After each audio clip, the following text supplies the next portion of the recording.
Sabe quando você está de olho naquela placa de vídeo, naquela performance, naquele setup e simplesmente não é possível adquirir por alguns motivos que fogem ao seu controle, tipo disponibilidade, preço, falta de dinheiro, valor elevado, verba limitada, mas mesmo assim você gostaria de ter aquela performance, mas não dá para pagar tudo isso só numa placa de vídeo.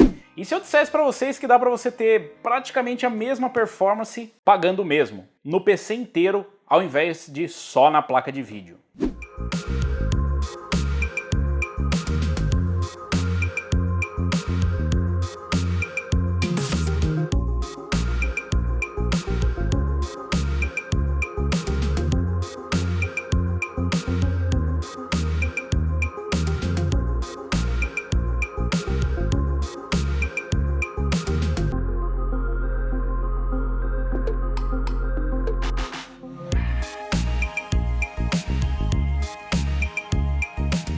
A gente nem precisa comentar que não está exatamente fácil conseguir comprar um PC, montar um PC ou mesmo fazer um upgrade.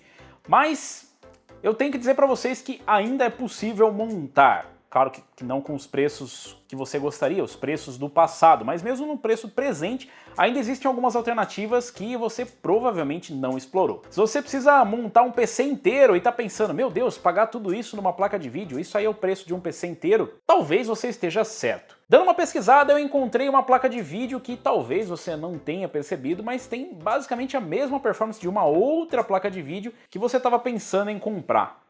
Uma RX 6700 XT. Eu não culpo você de não lembrar muito da 6700 XT, o lançamento dela não foi exatamente empolgante. Mas curiosamente ela se tornou um bom custo-benefício, o que significa que ela entrega basicamente a mesma coisa que a concorrente, mas custando menos. O preço está tão menor que talvez desse até para montar um PC inteiro com a performance da RTX 3070. Afinal, a 6700 XT chegou para concorrer com a RTX 3070 e ela conseguiu fazer isso de uma forma bem decente, trazendo ali coisa de 4% a menos de performance geral do que uma RTX 3070. Ela ainda traz um consumo menor e traz todas as últimas tecnologias. Ela traz suporte a Ray Tracing e o mais ou menos DLSS, o FSR, que é o DLSS da AMD. Mas é uma placa de vídeo preparada para as últimas tecnologias, com um ótimo desempenho e, curiosamente, custando bem menos do que a RTX 3070. Ela está disponível no mercado, às vezes, mas quando ela está disponível é possível montar um setup inteiro com o preço de uma RTX 3070. Você duvida? Deixa eu te mostrar. Procurando algumas RTX 3070 eu encontrei na casa dos 10 mil reais até 13 mil, 14 mil reais. É claro que o preço depende muito da época em que você assiste esse vídeo e talvez esse vídeo não envelheça muito bem, né? Se as pessoas de repente no futuro vão falar, meu Deus, essa gente era doida, pagava tudo isso numa placa de vídeo. Pois é. Mas um PC inteiro realmente não está muito longe disso. O que vai mudar era a performance. Lá atrás talvez você conseguisse coisa muito mais poderosa com esse orçamento. Não é a realidade do momento, mas se mesmo assim você estiver disposto a gastar isso, você vai ter que mudar um pouco as suas expectativas em relação a desempenho. Mas ainda assim é possível extrair todo o desempenho de uma 6700 XT ou mesmo do RTX 3070 com uma configuração que não custa Não, deixa pra lá, a parte não custa absurdo, ainda custa muito caro. Mas ainda é possível montar um setup que consiga empurrar essa e até outras placas sem colocar as peças mais caras do mundo no seu PC. Eu montei aqui dois setups com uma configuração com Intel e outra com AMD, utilizando ali algumas peças que estão com um custo-benefício interessante. Não confundir caro e barato com custo-benefício. Acho que essa parte o pessoal já entendeu. Se não entendeu, precisa dar uma olhada nesse outro vídeo. Para a plataforma Intel, eu escolhi a plataforma de 10ª geração da Intel. Você fala, nossa, mas de 10ª geração da Intel? Sim, a 10ª geração da Intel que consegue entregar um ótimo custo-benefício. Até estranho. Esse vídeo vai ficar muito esquisito no futuro, né? Intel, ótimo custo-benefício? Mas que esquisito. Pois é, a Intel tá com um excelente custo-benefício com a 10ª geração. Apesar de já ter a 11ª geração no mercado, que é basicamente um refresh da 10ª geração, nós temos as configurações bem próximas. Eu montei um setup com o 10400F, uma H410, eu sei, é uma H410, mas o processador é bloqueado para overclock, então você não vai perder basicamente nada. O 10400F é uma versão sem gráficos integrados, mas também não perde nada em relação ao 10400, exceto o gráfico integrado, que é meio óbvio que ele perde. Para memórias, eu coloquei memórias DDR4 2666, o que é limitado pelo próprio CPU e pela plataforma, na placa-mãe. Na H410 não adianta você colocar memórias mais rápidas, porque simplesmente não vai funcionar, vai ficar presa ao clock do CPU. Então 2666 tá mais do que suficiente. Para a placa de vídeo eu escolhi uma RX 6700 XT. O modelo que eu escolhi aqui foi o modelo da Sapphire. Ela é uma placa que é mais barata do que, por exemplo, a Red Devil, que a gente testou aqui, mas ela consegue entregar uma boa performance que fica pouca coisa atrás de placas de vídeo muito mais caras, que realmente não justifica a diferença que você vai pagar. Para armazenamento eu escolhi um HD e um SSD, a combinação clássica onde você pode colocar o sistema operacional e os jogos ou programas que você precisa que sejam carregados de forma mais rápida no SSD, e os demais programas, jogos e arquivos você pode colocar no HD. Você também pode optar por uma configuração com SSD maior, mas isso vai encarecer também mais o orçamento. Para a fonte eu coloquei uma fonte de 650 watts, que é mais do que suficiente para esse setup, e para o case fica a sua escolha. Eu coloquei um case específico aqui da Silverstone, mas fica a sua escolha desde que seja um case com um bom fluxo de ar, afinal a gente está falando de uma 6700 XT. Eu ainda coloquei aqui com um cooler box, o que é mais do que suficiente por um 10400, e sim, você vai conseguir uma excelente performance com esse combo. Nossa, Robson, mas que absurdo, o 10400 é muito mais fraco, a 6700 XT consegue empurrar muito mais FPS.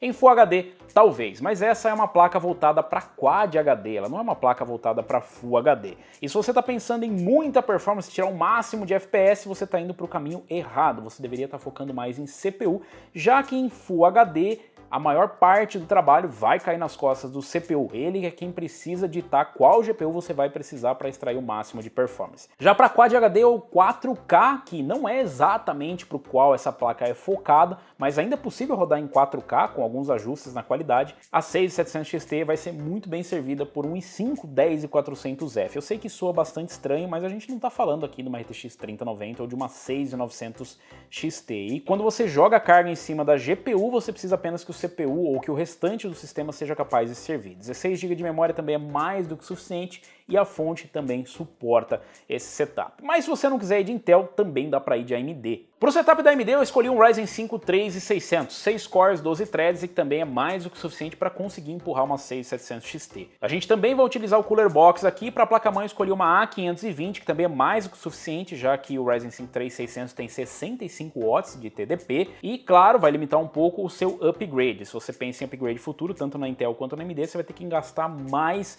com placa-mãe. Mas pensando num cenário onde a gente quer montar para ter a performance agora, eu consigo suprir muito bem com a H410 ou com a A520 ou mesmo com uma A320. Aqui nós estamos utilizando memórias 3200 MHz, já que os processadores Ryzen são desbloqueados para memória, e 3200 MHz é um bom ponto de equilíbrio ali entre custo-benefício para a performance que você vai conseguir. A mesma placa de vídeo foi escolhida, o mesmo modelo, também uma 6700 XT com praticamente o mesmo desempenho que a gente vê aqui nesse modelo, no Red Devil, e o armazenamento, fonte de alimentação e case, novamente as mesmas opções.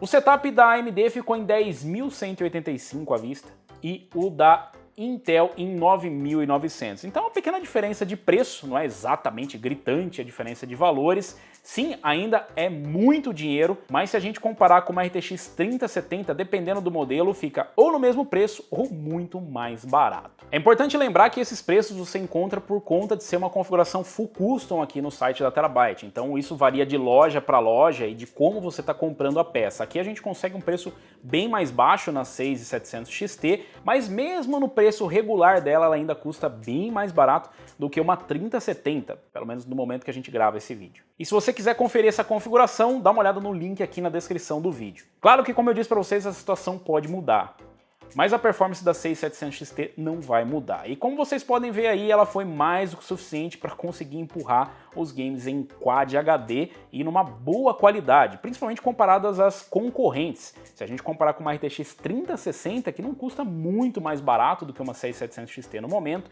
ou mesmo com uma RTX 3060 Ti, que custa muito mais caro e que deveria ser uma concorrente direta em custo-benefício, ou mesmo com a 3070, que custa ainda mais caro, a 6700 XT acaba se tornando uma excelente opção. O que é uma ironia para uma placa que no lançamento não foi bem recebida justamente pelo seu preço, comparado com a RTX 3070. Agora, com a chegada da RTX 3070 Ti no mercado, pode ser que a 3070 fique ainda mais difícil de encontrar, já que ela vai tentar concorrer com uma RX 6800, que é uma placa mais forte, porém mais cara do que a 6700 XT. Como eu disse para vocês, é mais do que suficiente a performance que a gente tem com uma 6700 XT, e mesmo que você precise do Ray Tracing ou de um DLSS, você vai encontrar essa experiência. Infelizmente, ela vai ser uma experiência mais parecida com o que a gente encontraria na série RTX 20, já que em Ray Tracing as placas são mais fracas do que as concorrentes diretas. E o DLSS contra o Fidelity FX Super Resolution ainda não é exatamente uma comparação direta. De qualquer forma, você consegue, fazendo alguns ajustes, o suporte a Ray Tracing, você consegue jogar com Ray Tracing, você nem se importa com ele, problema resolvido, porque em rasterização a placa realmente entrega uma excelente performance. Em relação à quantidade de memória, ela traz 12 GB de memória GDDR6, o que pode remeter a uma concorrência direta com uma RTX 3060, mas na verdade a 6700 XT concorre mesmo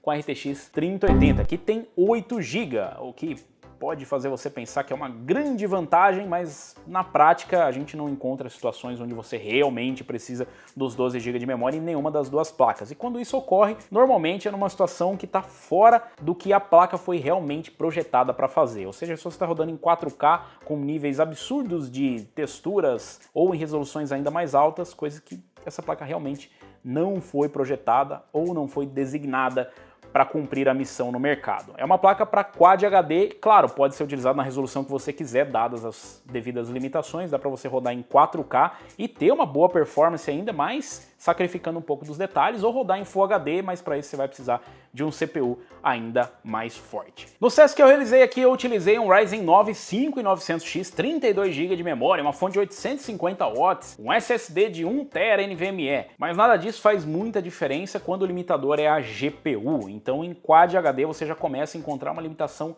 na GPU, e mesmo um 5600X, um 3600, um 10400F ou qualquer CPU dentro dessa gama já consegue entregar essa performance. E dependendo do nível de desespero, até um Ryzen 3 3300X consegue entregar uma boa performance, e o gargalo não vai ser tão grande assim. Lógico, as limitações vão ser outras. A configuração, na verdade, fica a seu critério, qual CPU, qual GPU, qual placa-mãe você quer utilizar, e para te ajudar tem vários vídeos aqui no canal mostrando os testes. Basta que o CPU consiga acompanhar a performance da placa de vídeo. As demais configurações de placa-mãe, a quantidade de RGB que você vai colocar para ganhar um FPS extra, ou mesmo quanto de memória, quanto de HD, quanto de armazenamento, qual fonte, qual case, depende muito de você e do seu orçamento. Mas se você tem um setup que já tem esse desempenho e estava pensando em fazer um upgrade para de repente uma 3070, ainda pode ser uma opção, gastando bem menos do que uma RTX 3070. Ainda gastando muito dinheiro, mas gastando menos do que numa 3070. O modelo que eu testei aqui especificamente é o modelo Red Devil da PowerColor, que é um modelo mais premium, bem mais caro, e que nesse caso acaba se aproximando dos preços da RTX 3070, mais dos modelos de entrada da RTX 3070. Ele traz dois conectores de energia de 8 pinos, que traz suporte a um overclock, o que não é realmente muito necessário, já que a placa fica limitada no TDP. Mesmo com um conector de energia adicional, ela não consegue trazer um TDP muito maior do que as demais placas. O que vai diferenciar ela de outros modelos, assim como o modelo de referência, que também é um bom modelo e que podia ser encontrado a preços bem baixos perto dos modelos custom, é a sua eficiência em relação ao nível de ruído e temperatura. É uma placa realmente muito fria, como vocês viram aí, trabalhando sempre na casa dos 60 graus e com um nível de ruído muito baixo. Traz as tecnologias como 0 dB, com as fãs paradas quando você não precisa da utilização, e traz um design realmente infernal. Aliás, vale uma ressalva, para mim os modelos da Red Devil são um dos modelos mais bonitos que tem de todas as fabricantes que fazem modelos custom para AMD. A gente já viu aqui a RX 5700 XT na geração passada, que estava entre os melhores modelos, e o mesmo pode ser dito da RX 6700 XT da Red Devil. Inclusive a gente vai trazer mais testes comparando a 5700 XT com a 6700 XT para ver qual foi o salto da geração passada para a geração atual. Mas eu queria saber de vocês, fariam essa configuração? Sacrificariam algumas peças premium para ter a mesma performance de uma 3070 com uma 6700 XT? Imaginavam que estava nessa diferença de preço? Deixa aí nos comentários. Se você gostou, se você curtiu esse vídeo, deixa um like. Se você ainda não é inscrito do canal, inscreva-se no canal, clica no sininho para receber as notificações de novos vídeos, e nós nos vemos por aqui. Valeu, falou e até a próxima!